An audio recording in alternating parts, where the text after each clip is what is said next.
Media Markets back again, 9/11/2025, another episode, and we are just getting off the game. Commanders lose at the Packers, so I will review that. Want to talk some classic hip hop with you guys as well, and why 9/11 is a special day in hip hop. I'm not going to be here too long. I got some things to do. I know it's late, but yeah, that's kind of how my life works these days.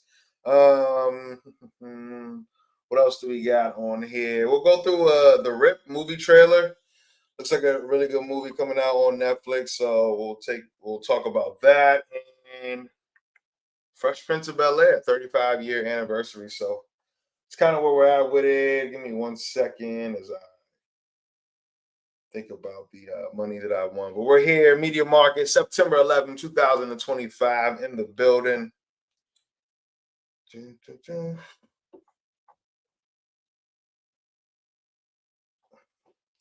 And yeah, Commanders, not the greatest showing here. What is happening? Not the greatest showing at all. But shout out to Washington Bill, came through for me on that prop. All right, let's get to it. We're here, Media Market, September 11, 2025. Just reached the end of the game. The Washington Commanders at the Green Bay Packers.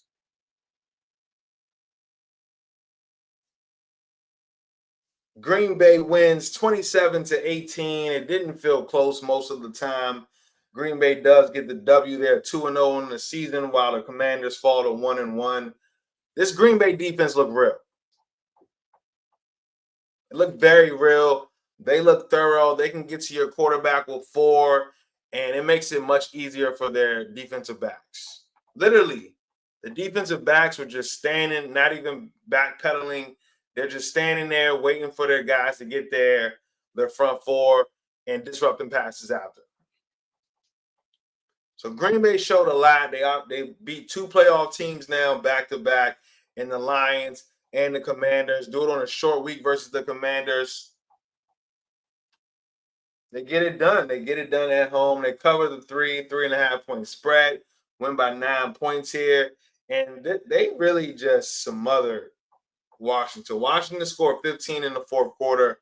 They had 3 points through the first 3 quarters, and wasn't a great performance by them. So Washington has a lot of work to do, and they went out and got Laramie Tunsil for this type of defense or these type of pass rushers. Michael Parsons was eating today. He was looking like, oh, this is an old team I used to play twice a year. I'm just gonna give him a little preview of what I would have been doing this year. So Green Bay gets it done. They win at home 27-18.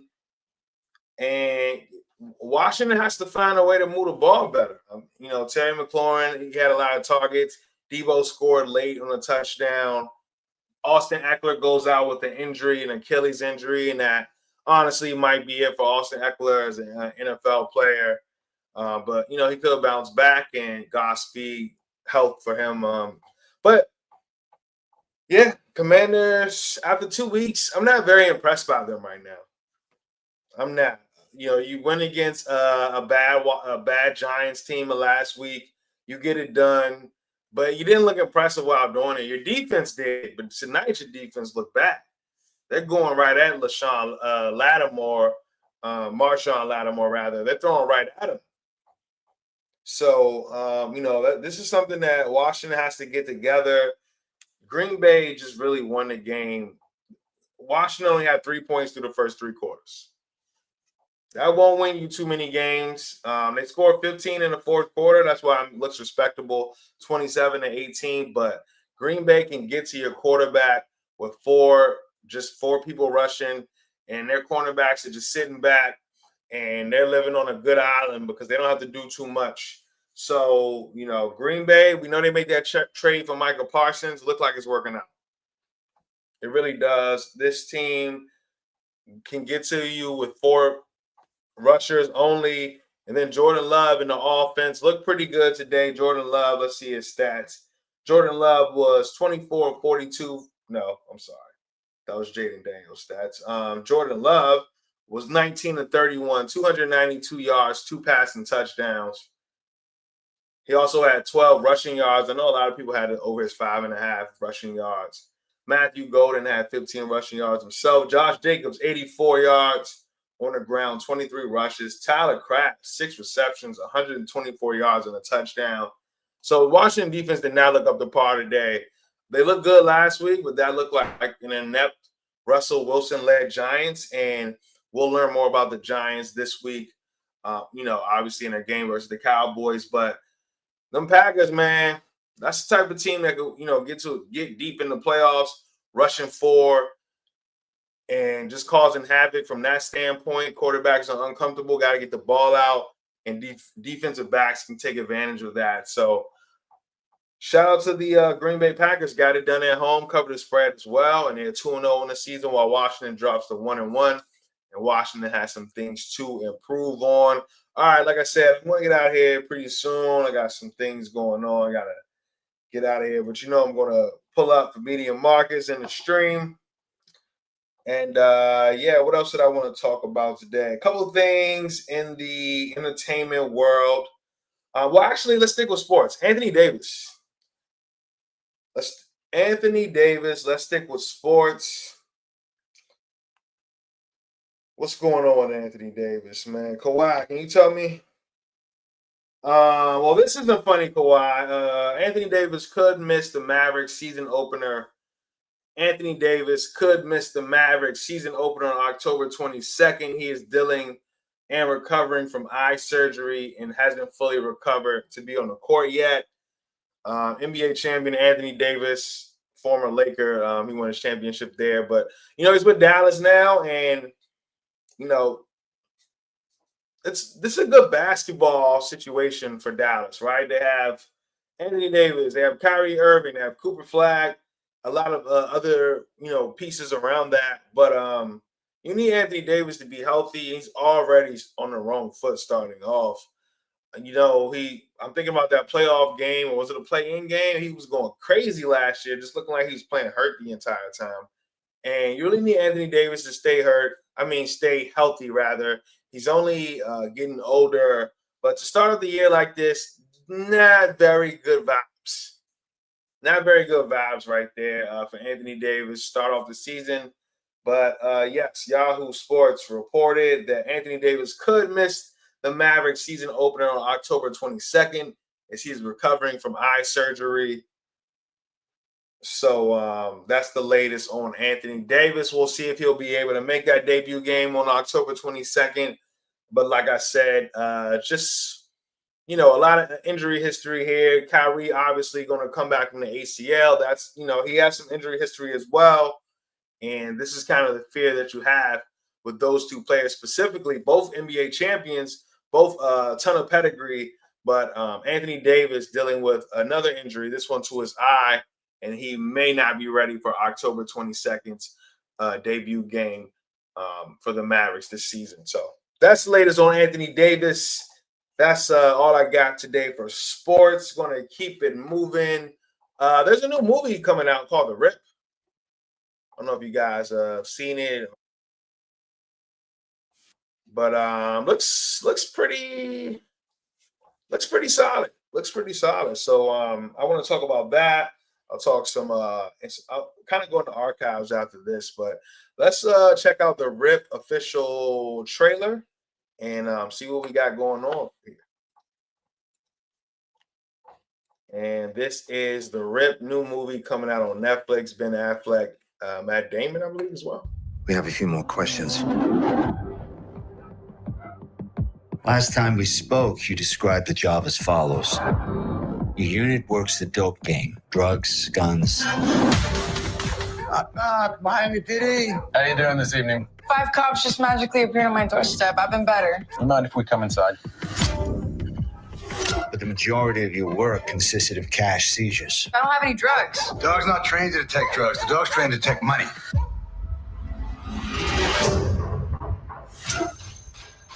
How much was the tip that came in? 300 grand. That's a $20 million rip. It'd be so much easier if we just stole this money. I swear to God. You should just take whatever money you want and walk away before this goes really bad for all of us. No one needs to die tonight. You have 30 minutes to get out of that house. What we do right now and who we talk to matters. The longer we stick around here, the dicier the shit's gonna be. Tell me what's fucking going on. Do you think I want to jack this rip? I don't trust you right now, and that's a fucking problem. Any ideas who might want this money? $20 million. Where do you want to start?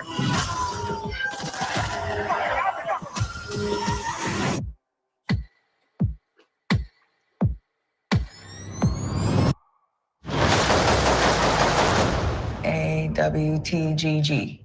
What does it mean? Are we the good guys?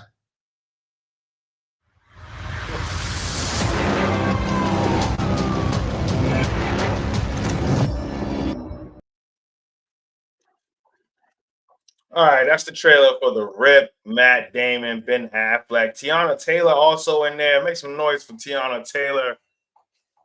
She's everywhere these days. She got a movie coming out with Leonardo DiCaprio as well. Just dropped an album. I know she just had surgery recently as well for her voice. So Tiana Taylor continues to be everywhere, but that is The Rip official trailer. It looks really good. Kind of like a heist type of vibe. They're obviously after some money and doing some illegal stuff, and it's all on the brink. So I'm excited to see that movie. It looks really action packed, and I just kind of want to see Matt Damon, Ben Affleck kind of get back in their bag and see how Tiana Taylor and the other ensemble cast will support them. So excited to see that movie, and I don't even know when it's coming out. I didn't really see it. I'm sorry about that, but should be out soon. That is The Rip official trailer on Netflix coming out soon. Matt Damon, Ben Affleck, Tiana Taylor, and more. All right. Staying in a TV, film, movies, all of that. This September 10th, 1990, 35 years ago, Fresh Prince of Bel-Air debuted. Fresh Prince of Bel-Air debuted. That's kind of a tongue twister. Fresh Prince of Bel-Air debuted September 10th, September 10th, 1990. Fresh Prince of Bel-Air debuted, and such cultural impact. Even 35 years later, I literally have on the Bel-Air 5s right now as I'm sitting to you guys, talking to you live here on Media Marcus, daily stream Media Marcus. But yes, such cultural impact over time. This was a Quincy Jones kind of led project, and reaching out and finding Will Smith, who was the Fresh Prince of Bel-Air, not the Fresh Prince of Bel-Air, but the Fresh Prince at that time, rapping, MCing with Jazzy Jeff, and that's now Will Smith. Like, most people don't even know about his old rap records from the 80s and how, I think he was the first rapper to win a Grammy, Will Smith was, but Fresh Prince of Bel-Air debuted 35 years ago, 1990, September 10th, and just one of my favorite sitcoms. I am a sitcom guy. I love sitcoms, comfort shows for me. Just turn it on. I think about the Fresh Prince of Bel-Air. I think about Seinfeld, Blackish, Everybody Hates Chris. I'm leaving out so many, but there are many sitcoms that I can just watch, and they're like comfort shows, and this is one of them. Fresh Prince of Bel-Air is some of the best work still to this day.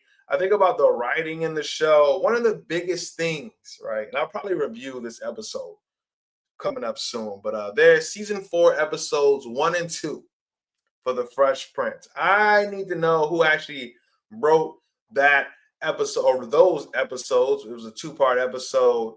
A lot of shows, and this is the Fresh Prince that I'm talking about, celebrating 35 years. A lot of shows have difficulties with these kids that you have on the show and them being in high school and you kind of going through that.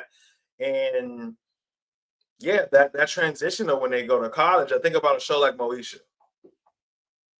She went to college, it was soon over. I think about Sister Sister. Even though I like the Sister Sister years, right? They go to college and the show is soon over. But I mean, Fresh Prince, it went when they got to college, it went 3 more seasons, but this one was a really good season and a really great way to start the season. I'm talking about with Fresh Prince as they celebrate 35 years. And I'm thinking about just kind of how, like, this season 4, episode 1, it was the new Aunt Viv and how they addressed it in the first scene. The very first scene with a joke from Jazz saying how she looks different since she had the baby. I mean, little stuff like that, and the fact that the boys were moving out, and Hillary was getting married, and Uncle Phil was just stressed because he's losing all his babies, his family. How they kind of morphed all that back together to kind of keep everyone in the same house and not make the show too different from what it was, which a lot of shows and sitcoms specifically struggle with, from those kids turning them into like middle schoolers or high schoolers, and kind of their looks changing, as well as when they go to college. So Fresh Prince, one of the better shows, a lot of cultural impact. Like I said, I'm wearing the Bel Air fives now. A ton of celebs came out for that show. I remember Isaiah Thomas in an episode just hooping with Will Smith. Like, that's lit in itself. That's 2-time NBA champion Isaiah Thomas. And yeah, Will Smith also had all the baddies in the joint, all the baddies from the 90s. Let's make some noise for Will. I'm thinking, Nia Long, first one that comes to mind. Tyra Banks also comes to mind. Who else? Vivica Fox was on that show as well. I'm trying to think who else. So Jasmine Guy, so many. Queen Latifah, so many people came on that show. But shout out to the Fresh Prince of Bel Air.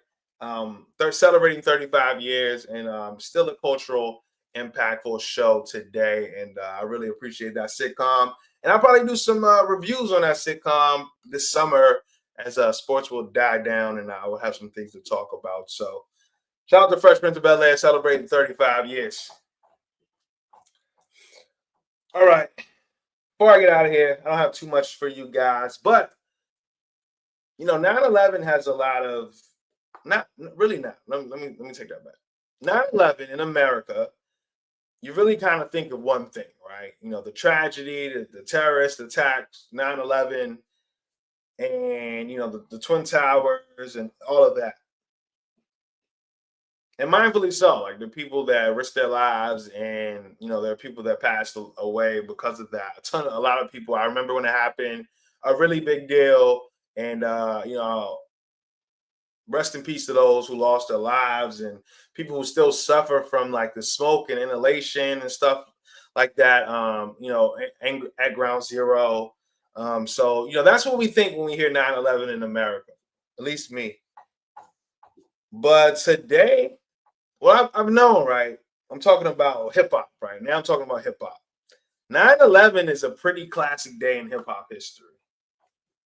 I mean, I already knew that Jay-Z dropped the Blueprint 9/11/2001. The Blueprint, such a classic album. The Blueprint, I'm thinking Girls, Girls, Girls, You Don't Know, Heart of the City, Never Change. I'm thinking Takeover. I'm thinking all of these records, Jay-Z. I'm thinking, what is the Mama Loves Me? I love Mama Loves Me. That's my favorite record, like, on that whole album. And not because it's the best record, just because it's the one that kind of, that hit me the most when I was younger and that came out. So this is, Blueprint celebrating 24 years. Next year will be 25 years for the Blueprint. And yeah, Jay-Z, such a staple. I didn't even mention H to the Izzo and The Ruler's Back. I did. Oh, Song Cry, like such a hit. Like all these hits, Renegade with Eminem, so many hits. So that's a big staple, right, in hip hop history. Think about that album. Also on that day, September 11, 2001, Fabulous released his first album, Ghetto Fabulous, which had hits of its own. Keep It Gangsta. What else was on there? Keep It Gangsta. I'm thinking of the one song with Nate Dogg. Can't Deny It. I Can't Deny It. I'm a Straight Rider. So I think about all of that. Youngin as well. This is debut album for Fabulous. So that also dropped on September 11th. Those are two, one classic, maybe one and a half. I wouldn't say Fabulous first album is a classic, but has some classic records on it for sure. So, but you got this Blueprint, you got Ghetto Fabulous, and you also got September 11th, 07, Graduation album drop. Let's make some noise for Graduation. And, I remember Graduation coming out. Kanye was on top of the world. On top of the world. Can't Tell Me Nothing. First single, amazing single. And these are all albums that came out on September 11th. And you know what? Now that I think about it, we had the album Curtis come out as well from 50 Cent. I'm thinking about I Get Money. I think that was the big record on that album. He also had AO Technology on that album. And Straight to the Bank. Straight to the Bank is my shit, man. Let's make some noise for Straight to the Bank. So these are classic hip hop albums. The Graduation, Flashing Lights, right? I'm thinking about that. I'm thinking about Can't Tell Me Nothing. I'm thinking about The Good Life. That video, the Good Life video was crazy. Like, just to kind of take me back in that time, it's 2007. All the art is kind of just popping out at you, and it's like, yo, Kanye is really that guy. 18 years later, it's like Kanye really is that guy. But yeah, I mean, September 11th in America, you just kind of get a feel for all the bad things that happened. But it's been some classic hip hop that's come out on September 11th. We had Ghetto Fabulous. We had the Blueprint. And speaking of Ghetto Fabulous, though, really quick, I talked about Can't Deny, which featured Nate Dogg. Nate Dogg was really holding it down, specifically for East Coast rappers. We know he did Can't Deny, right? This 01, but he also did Regulate with Warren G. And Warren G is from the West Coast, but he signed with Def Jam, and Def Jam was kind of in a really bad place. If you ask Leor Cohens of the world, like, they'll tell you, like, Warren G helped save Def Jam. And who was on his biggest single? It was Nate Dogg. And Nate Dogg was also on 21 Questions with 50. He was on a song with Jada as well during Jada's, I think that was Jada's second album. He was on Area Codes with Ludacris. He did The Next Episode. So rest in peace, Nate Dogg. So many hit records. But September 11th is a special day for hip hop, I believe, and hip hop historians. Blueprint, Ghetto Fabulous by Fabulous, Graduation, Curtis by 50 Cent. So many good records. I think I might make a playlist out of those records specifically just for this day. So it's a lot of classic hip hop records that dropped on September 11th. So in the hip hop community, I feel like we should celebrate these classic songs and classic records that came out on this day, September 11th. But yes, Blueprint celebrates 24 years, September 11th, 2001, same as Ghetto Fabulous. It does the same, while Graduation and the album Curtis from 50 Cent celebrate 18 years. So that is going to be it for the Media Market Show today, man. I got some things going on, but I appreciate you all for tuning in, listening. Once again, Washington Commanders lose to the Packers on Thursday Night Football. They don't get it done. They fall to 1-1 on the season, while the Packers move to 2-0. And yeah, we talked about a few good things on here. Appreciate you all for listening. Appreciate you all for tuning in. And I will see you soon.